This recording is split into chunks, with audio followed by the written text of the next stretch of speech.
الحمدللہ ثم الحمدللہ وذالک فضل اللہ یؤتیہ من یشاء۔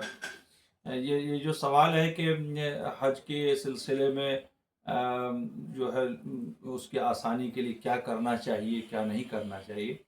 حج پہ جانے سے پہلے مکمل طور پر جسمانی ورزش کرنی چاہیے، تاکہ حج کے وہاں پر جو دور دراز علاقے ہیں جیسے عرفات سے مزدلفہ واپسی، مزدلفہ سے پھر مینا واپسی، مینا کے خیمے سے پھر جمرات کے لیے جانا اور آنا، جمرات سے حرم شریف کے لیے جانا اور پھر طواف کرنا 7 چکر اور سعی میں دوڑ لگانی، ان سب کے لیے جسمانی قوت کی ضرورت ہوتی ہے۔ اور یہ جسمانی قوت اسی وقت ہو سکتی ہے جب اس کی ورزش اور اس کا پریکٹس اور اس کی تربیت، اس کا عملی مشق اپنے یہاں ملک میں، اپنے دیار میں، اپنے خطے میں لوگ روزمرہ کریں۔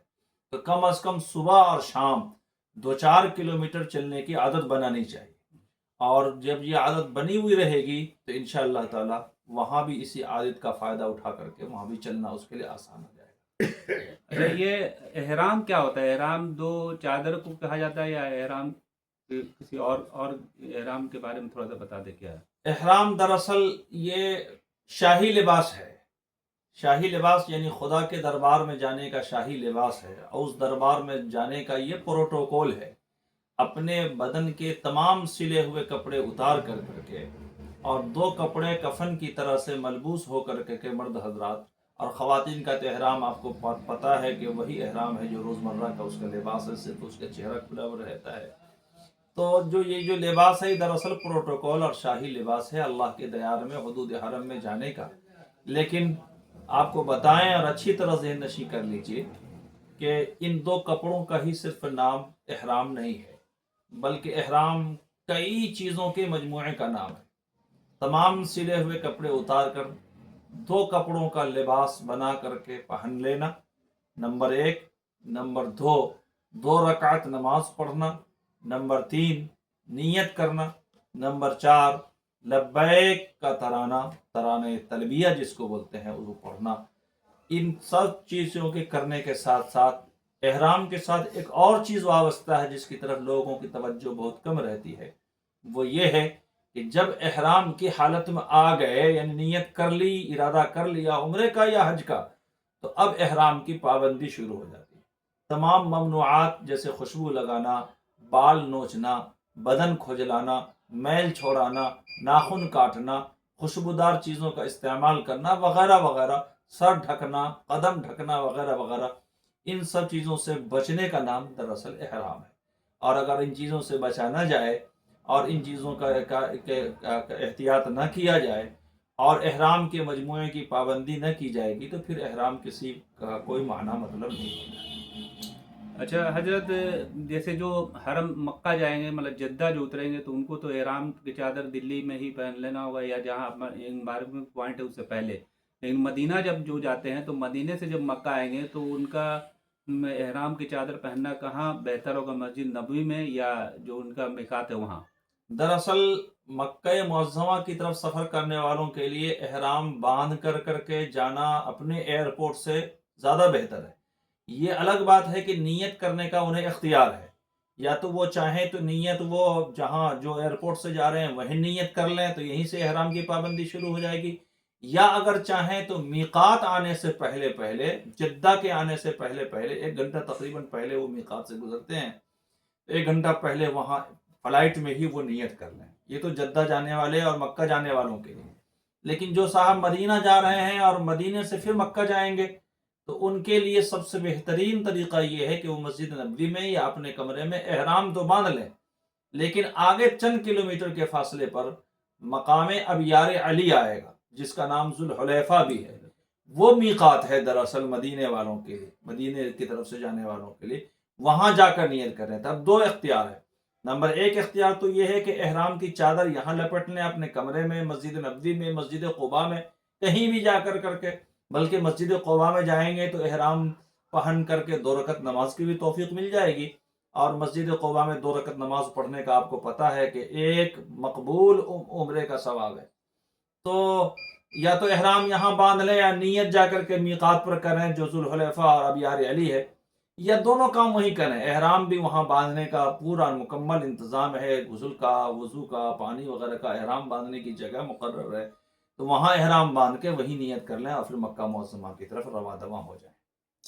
حضرت حج تو 40-42 دن یا 30 دن جو بھی ہے اتنے دنوں کا ہوتا ہے، لیکن اصل حج تو وہ 7 ذی الحجہ سے شروع ہوتا ہے، تو اس کے بارے میں بتا دیں، مینا، عرفات، مزدلفہ کے بارے میں. دراصل حج کے جو 5 ایام نہیں، اب تو تقریباً 7 ایام ہو گئے. 7 ذی الحجہ سے احرام باندھتے ہیں اپنی بلڈنگ سے، اور پھر وہ مینا کی طرف روانہ ہوتے ہیں. مینا میں 24 گھنٹہ تقریباً قیام ہوتا ہے حاجیوں کا خیموں کے اندر، اور 24 گھنٹے کے قیام کے بعد وہ پھر عرفات کی طرف رواں دواں ہو جاتے. یہ تمام کا تمام سفر، چاہے وہ عرفات کی طرف روانگی ہو، مزدلفہ کی طرف واپسی ہو، مینا کی طرف روانگی ہو، یہ تھوڑا سا بیفور ہو جاتا ہے انتظامی امور کے اعتبار سے. وقت تو نہیں ہوا ہے، لیکن وقت سے پہلے، ٹائم سے بیفور ان کو بلا لیا جاتا ہے تاکہ انتظامی امور میں دشواری نہ ہو. اس لیے 8 ذی الحجہ کو مینا جانے کے بجائے 7 ہی ذی الحجہ کو مینا چلے جاتے ہیں. 9 ذی الحجہ کو عرفات جانے کے بجائے 8 ہی ذی الحجہ کو عرفات چلے جاتے ہیں. عرفات جانے کے بعد وہاں آپ کو پتا ہے کہ زوال آفتاب کے بعد سے وقوف عرفہ شروع ہوتا ہے، جو غروب آفتاب تک وقوف عرفہ کا وقت ہے. اس میں 2 مسئلہ بڑا نازک ہے جو لوگوں کو سمجھنا چاہیے. نفس وقوف عرفہ یہ فرض ہے، چند منٹ کے لیے بھی عرفات کے حدود میں چلے گئے تو فرض ادا ہو گیا. لیکن غروب کرنا آفتاب کا میدان عرفات میں اور اس کی باؤنڈری اور اس کی حدود میں یہ واجب ہے. فرض تو ادا کر لیتے ہیں لوگ، لیکن بہت بڑی تعداد ان کی، وہ لوگوں کی، حاجیوں کی ہے کہ وہ عرفہ میں غروب آفتاب سے پہلے ہی حدود کو چھوڑ دیتے ہیں، تو ترک واجب کی وجہ سے ان کو دم دینا لازم ہو جائے گا. اس لیے کوشش ہونی چاہیے کہ وہاں مکمل طور پر عرفات میں سورج غروب ہو جائے. اور پھر عرفات میں غروب ہونے کے بعد وہ مزدلفہ آئیں گے. مزدلفہ میں رات بھر قیام کریں گے، صبح تک قیام کریں گے. آج کی رات شب قدر کی رات سے بھی افضل ہے. اور یہاں کنکریاں چنیں گے، اور کنکریاں چن لینے کے بعد وہاں مغرب کی نماز اور عشاء کی نماز دونوں وہاں پڑھیں گے. پہلے مغرب پڑھیں گے، پھر عشاء کی نماز پڑھیں گے، پھر مغرب کی سنت، پھر عشاء کی سنت، پھر وتر کی نماز پڑھیں گے. تھوڑی دیر رات میں سونے اور آرام کرنے کے ساتھ آپ چاہیں تو تہجد پڑھ سکتے ہیں. دونوں طرح کی روایت ہے، تہجد پڑھنا بھی بہتر ہے، نہ پڑھنے میں بھی کوئی حرج کی بات نہیں ہے. اور صبح میں دراصل مزدلفہ کا جو قیام ہے وہ صبح صادق سے لے کر کے طلوع آفتاب تک ہے. اس وقفے میں وہاں مزدلفہ کے حدود میں رہنا ضروری ہے، اور پھر مزدلفہ میں یہ وقت گزار کر کے مینا کے خیمے میں آتے ہیں. پھر آپ کو پتا ہے کہ 10 اور 11 12 تینوں دن جمرات کی، شیطانوں کی کنکری جمرات کی رمی شروع ہو جاتی ہے. اچھا، تو 7 ذی الحجہ کو جو حاجی احرام باندھیں گے تو وہ 10 ذی الحجہ کو کنکڑی مارنے کے بعد، قربانی کے بعد ہی اتاریں گے. Number 1 question. نمبر 2 کی جو حاجی جیسے مزدلفہ سے مینا آئیں گے واپس، تو پہلے دن کتنے شیطان کو کنکڑی مارنا ہے، دوسرے دن اور تیسرے دن، تینوں دن کا وضاحت کر دیں. 2 سوال آپ نے کیے، اس کا مختصر جواب سنیے اور لوگوں کو نوٹ کر لینی چاہیے بات. عمرہ جب بھی ہو، چاہے وہ حج میں عمرہ ہو یا دیگر ایام دن میں عمرہ ہو، عمرے کے احرام کا پیریڈ جان لیجئے اور حج کے احرام کا وقت اور پیریڈ جان لیجئے. عمرے کا احرام کا وقت ہے جب آپ اپنے میقات سے پہلے احرام باندھیں گے، وہاں سے احرام شروع ہوگا اور تلبیہ شروع ہوگا. تو یہ جب تک کہ آپ حجر اسود تک نہیں پہنچ جائیں گے تب تک یہ طواف، یہ لبیک والا ترانہ آپ کی زبان پہ جاری رہے گا، اور جب تک بال نہ منوا لیں گے تب تک یہ احرام کی حالت میں رہے. اور حج کے ایام میں 7 ذی الحجہ کو جو آپ نے اپنی بلڈنگ میں، اپنے کمرے میں احرام باندھا تھا، یہاں سے احرام بھی شروع ہوگا اور یہاں سے آپ کا تلبیہ بھی شروع ہوگا. 7 کو بھی احرام میں رہیں گے، تلبیہ کے ساتھ رہیں گے. 10 کو بھی احرام، 8 کو بھی رہیں گے اور 9 کو بھی رہیں گے اور 10 کو بھی رہیں گے. جب 10 کو بڑے شیطان کو کنکری مارنے جائیں گے تو تلبیہ تو بند ہو جائے گا، لیکن احرام میں رہیں گے. احرام کب کھلے گا؟ جب آپ شیطان کو کنکری مار کے آ جائیں گے. آپ کی قربانی ہو گئی ہوگی یا ہو جائے گی، یا خود کر لیا، یا آپ نے جو ہے نسک ایپ کے ذریعے جو آپ نے پیسہ جمع کیا ہے اضاحی والا، اس سے آپ کی قربانی ہو گئی. تو اب آپ احرام سے باہر آ جائیں گے. یعنی 7 ذی الحجہ سے لے کر کے 10 ذی الحجہ کی تقریباً شام تک حج میں آپ احرام کی حالت میں رہیں گے.